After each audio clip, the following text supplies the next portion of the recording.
And good afternoon, everyone. This is Kilo Charlie 9, Victor Kilo Victor, and this is the Friday afternoon Qso-Vlog network. If you have a radio you want to check out, give us a shout. We are recording now live till 5, and then we'll post it up on YouTube, so you can come by later and do a call letter search for KC9VKV, and that will take you to our Qso-Vlog page, where we're now featuring about 880 some odd Qso-Vlog air checks. Also this afternoon, we're running 4 Internet SDR receivers monitoring Rochester, New York, Atlanta, Georgia, Arlington, Virginia, and Milford, Pennsylvania, trying to get a better copy on our 100-watt friends. Now, the audio from these 4 SDR receivers comes up on a 6-position rotary selector. Also on this selector is our local receiver audio. And today our local receiver is running 2 large 10-foot vertical magnetic loop antennas, one aimed north and south, the other east and west. The north and south mag loop can be rotated.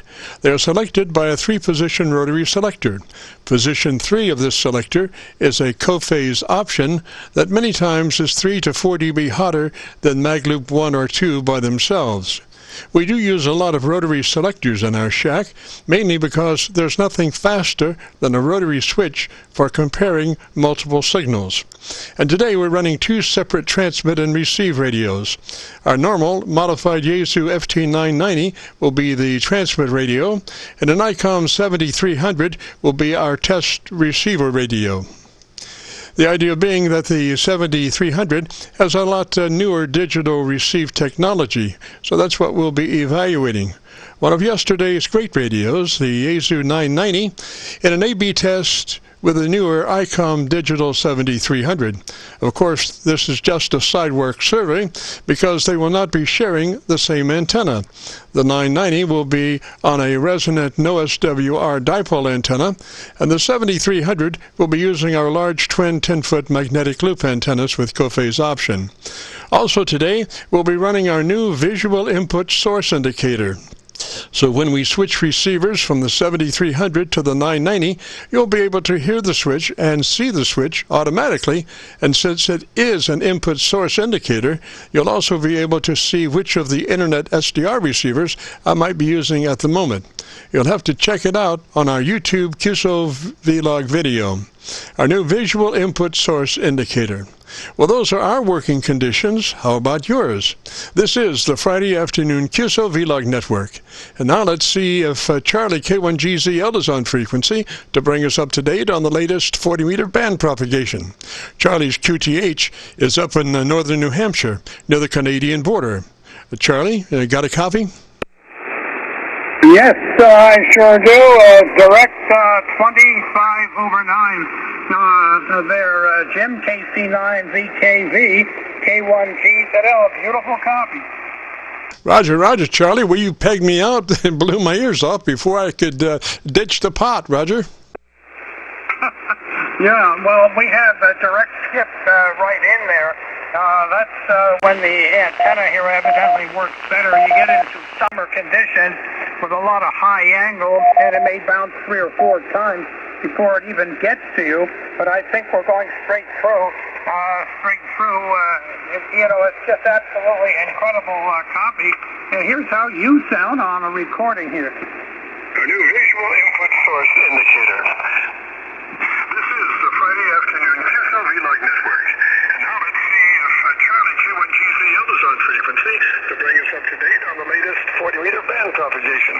Charlie's QTH is up in northern New Hampshire, near the Canadian border. Charlie, got a copy? Yep. Do you have a copy? You're just terrific. Terrific in here. Right now it's very warm. The normal high temperature now is 18 degrees Fahrenheit. 18 degrees Fahrenheit. And the temperature out is 37. We were up to 39. No precipitation yet. I'm expecting a little light rain this evening, maybe a light snow shower. Then tomorrow afternoon, looks like we may be getting into a moderate snowstorm. And that will be on January 4th. And that will last through tomorrow night into early Sunday morning. So we may get 3 to 5, maybe 6 inches of wet snow. Then we get something more robust that'll hit us in the middle of next week. Very fine there, Jim. As far as propagation goes, it's absolutely excellent. It was very good into Australia this morning. I was working VK3 Mike Oscar about 55 miles northwest of Melbourne, and they were having, they had temperatures up in the upper 90s, about 98 or 9 Fahrenheit, or about 35 or 36 Celsius. And I asked him if they were bothered by all the smoke and the fires down there, and he says not at his QTH, but there are many, many areas north and west of him that have been just devastated with awful fires down there.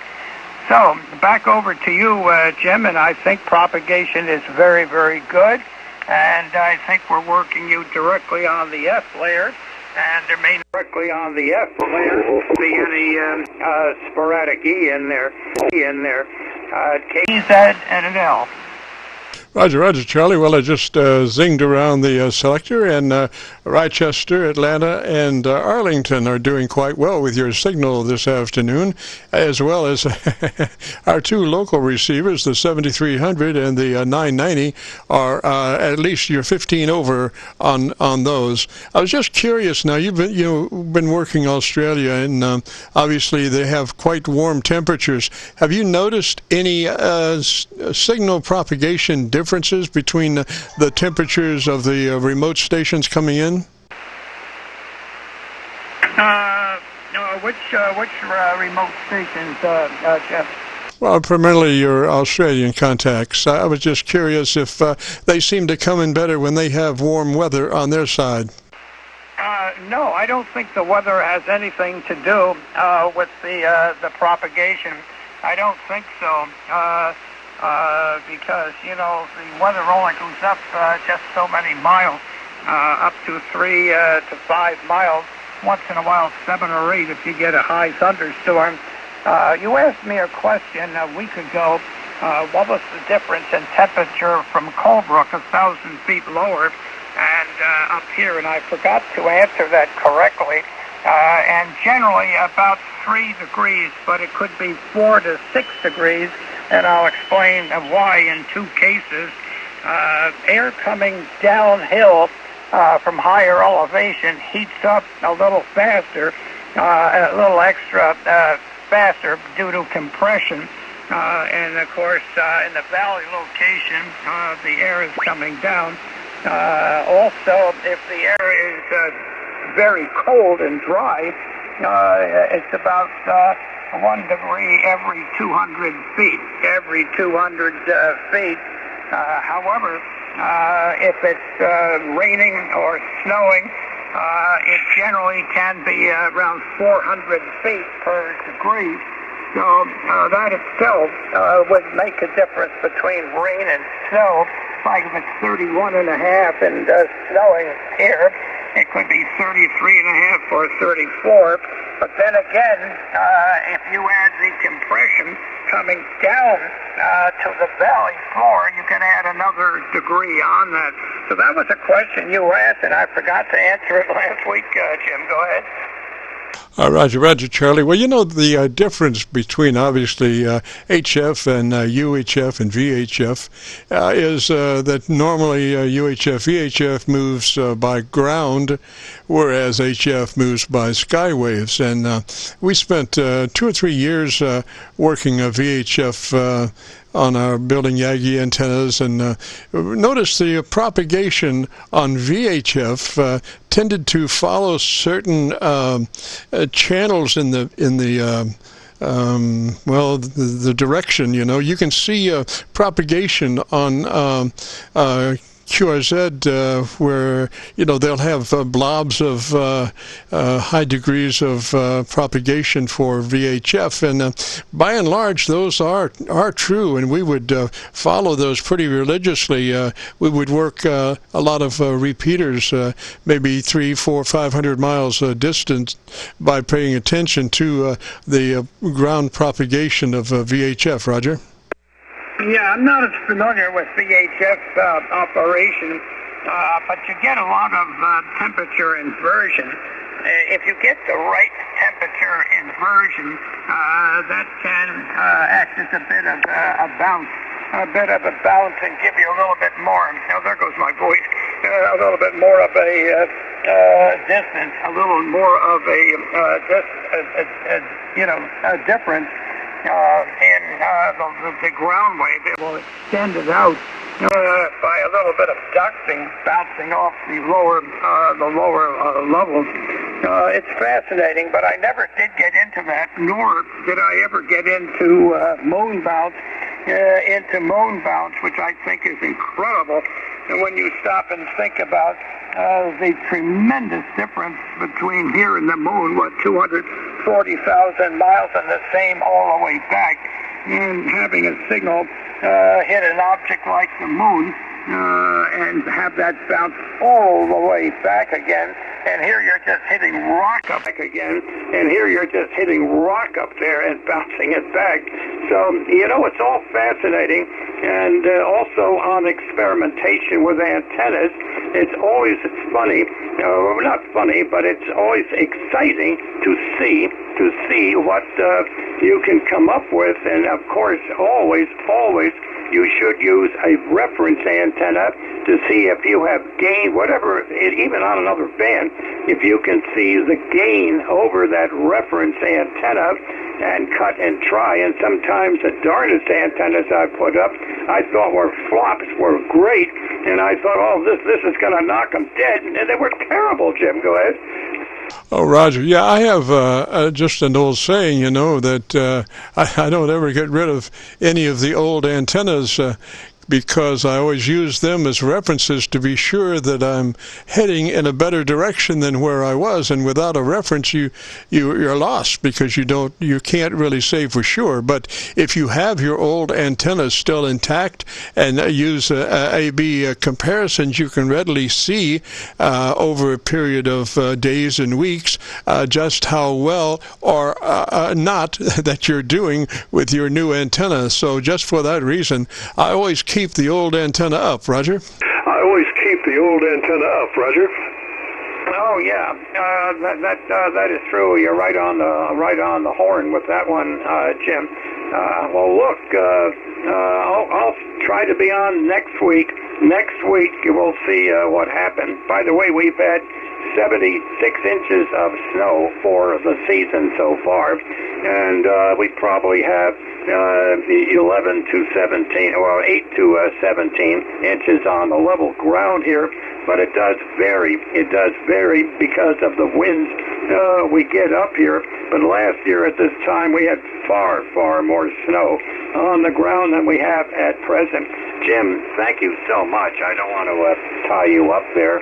There's probably many stations, since you're hearing the SDRs even closer in to me. Evidently, there'll be a lot of areas or people in the skip zone. But you have a fabulous signal, many peaks, 20, 25 over 9, and I'm resonating down the band about 35, almost 40 KC, and my loading is down up on this frequency. But it's great, Jim, and I certainly hope you keep up the good work, and you're a great help to those that want to find out what is going on with their rigs, new rigs, and different microphones and so on. It's exciting. It's all part of the hobby. I'm not very good mechanically or electronically, but my antennas and see if I cannot get out of the backyard. Always a pleasure. KC9VKV. Roger, Charlie. Well, let's see. I was copying Rochester, New York, SDR there for the longest time, and you were a good 10 to 12 dB over their local noise level. Then I went to my local receivers, and you took my head off again. So must have been 20 overs on the 7300 and the 990. So a great signal from those beautiful antennas you have up on the hill. So we'll say threes, Charlie, and you have a great afternoon and a beautiful weekend coming up, and appreciate checking in. Threes that way. This is KC9VKV, and this is the Friday afternoon Qso-Vlog network, and we are recording now live till 5. So if you have a radio you want to check out, give us a shout. We'll post this recording up on YouTube in the next couple of days. So when you go to YouTube, just do a call letter search for KC9VKV. That will take you to our Qso-Vlog page, and on that page you'll be looking today for an air check called My Group Air Check 010320. My Group Air Check 1320. This is KC9VKV listening.